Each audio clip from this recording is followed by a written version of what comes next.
Biafra, superstars, media. My fellow Biafrans, good morning, good afternoon, good evening, good night. Our leader Nnamdi Kanu is now still in court. I want you to know that our leader Oyendu, His Excellency Ohamadike, has now sat down in court.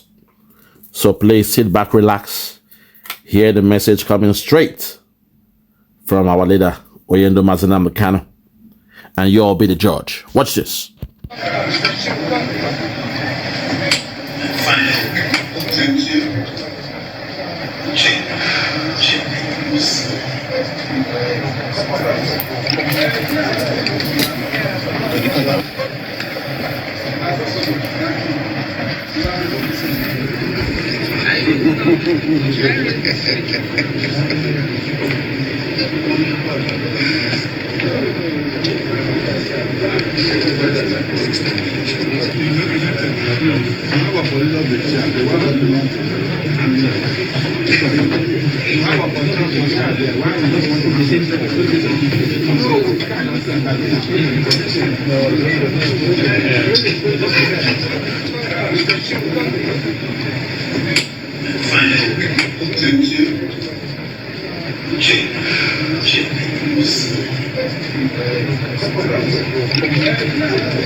They've all sat down, they are settled, they are waiting for the court, for the judge, Justice James Motosho,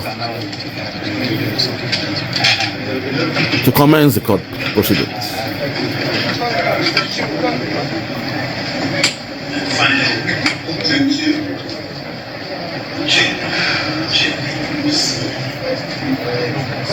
Our leader is in high spirits, he's glowing like a star with a bright center. And those are his legal team.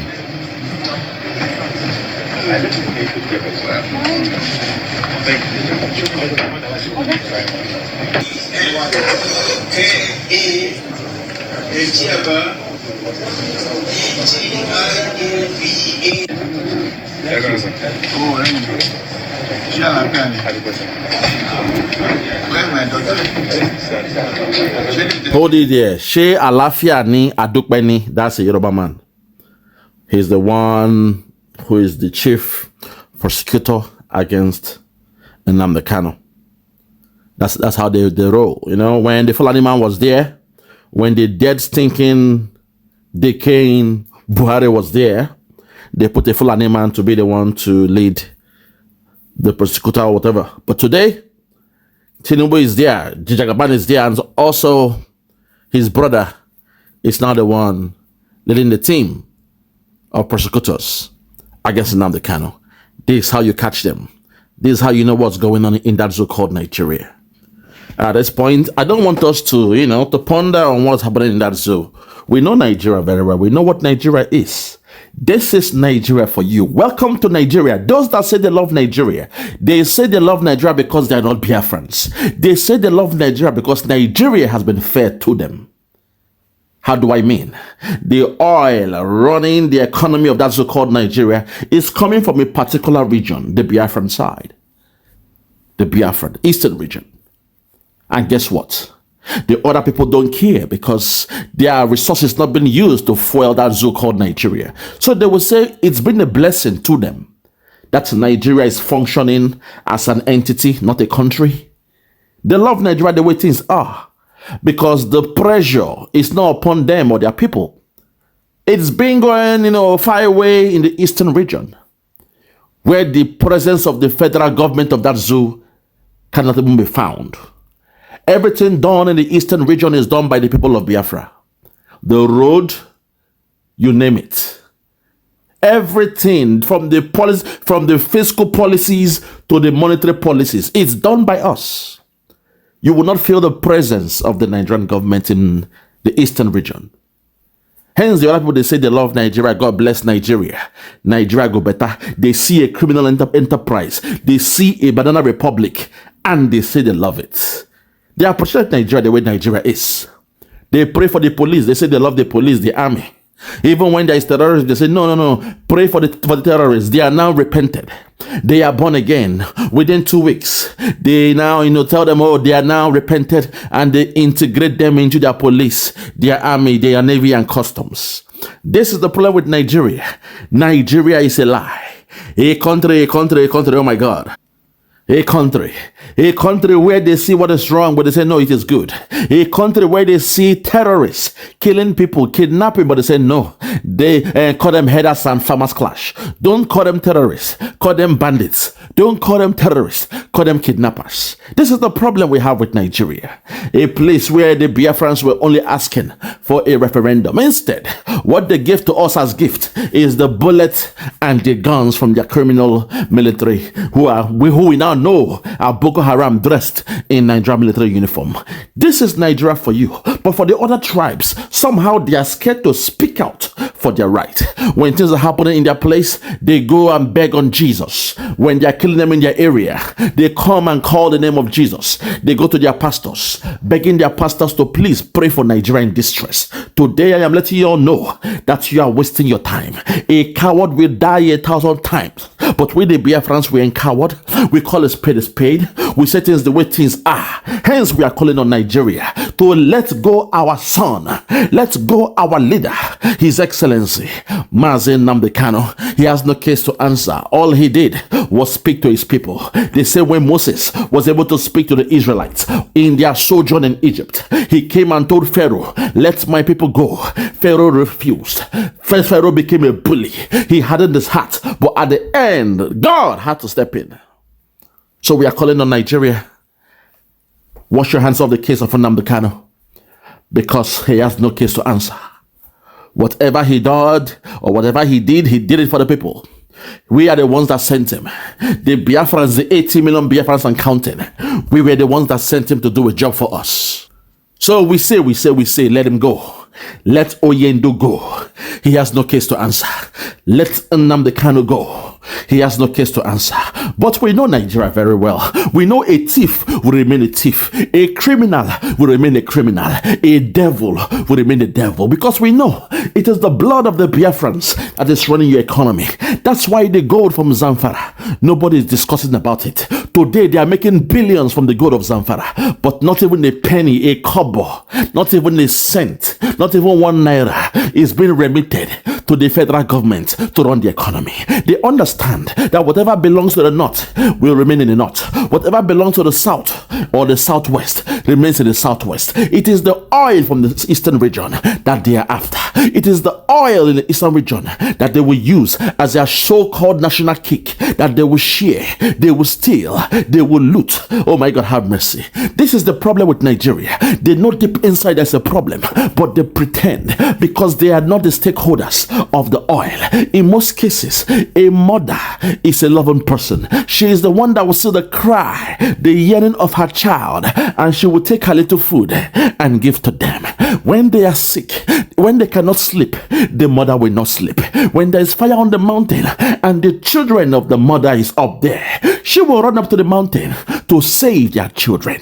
But in Nigeria, they know they don't pay anything when it comes, to funding that thing called Nigeria. When it comes to running the economy, they know they don't spend a penny in running the economy. So they don't care about what is happening in Nigeria. What they want to do is politics. They say they are politicians. They want to make some money. Oh my God, have mercy. They want to make money. They want to become president, to have their own time to loot the money. This is the problem with Nigeria. You all know this deep inside, that is what is happening in that zone called Nigeria. But most of you, because you know you are just passerby, you are not stakeholders. Even when you are stakeholders, your level of influence is low. So you are happy the way Nigeria is. You say you love Nigeria the way Nigeria is. A place where your president have no qualifications. A place where your president is a drug dealer. A place where your president has a primary school education. A place where your president is found or wanted in America. A place where your president, as we speak now, the FBI, they are about to release things about him today. Fellow Biafrans, this is the problem with Nigeria. Those that say they love Nigeria because they know deep inside their own people have nothing to do. It's like living in a house where you don't have to pay house rent. You are living in a house, but somebody else is working. You are living in the house, but somebody else is the one providing the food.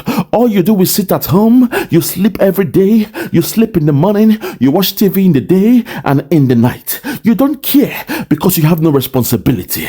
Even when it's time to pay the bills, when it's time to clean the house, you don't give a damn about it, because the one who is working, the one who is bringing the money, the one who is making sure that the food is on the table, she is the one coming to do the cleaning.